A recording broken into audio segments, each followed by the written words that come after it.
Weh, aku cakap jujur, ramai orang hidup penat sebab benda ni. Yang nombor 3 ni, ramai orang terlepas pandang. Tengok video ni sampai habis.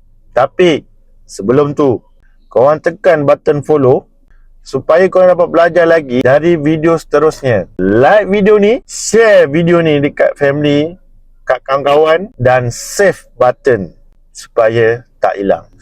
Tip pertama, selalu fikir pendapat orang. Banyak benda kita buat tapi kita batal sebab takut orang cakap. Akhirnya hidup kita ikut expectation orang, bukan diri sendiri.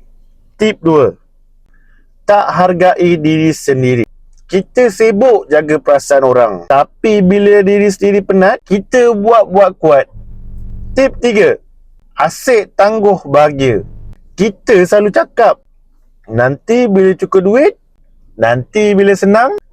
Sedangkan bahagia itu patut start sekarang. Kadang hidup bukan berat sebab masalah besar, sebab kita biarkan benda kecil makan diri perlahan-lahan. Cuba korang komen kat bawah, tip nombor berapa yang paling kena dengan hidup korang? Komen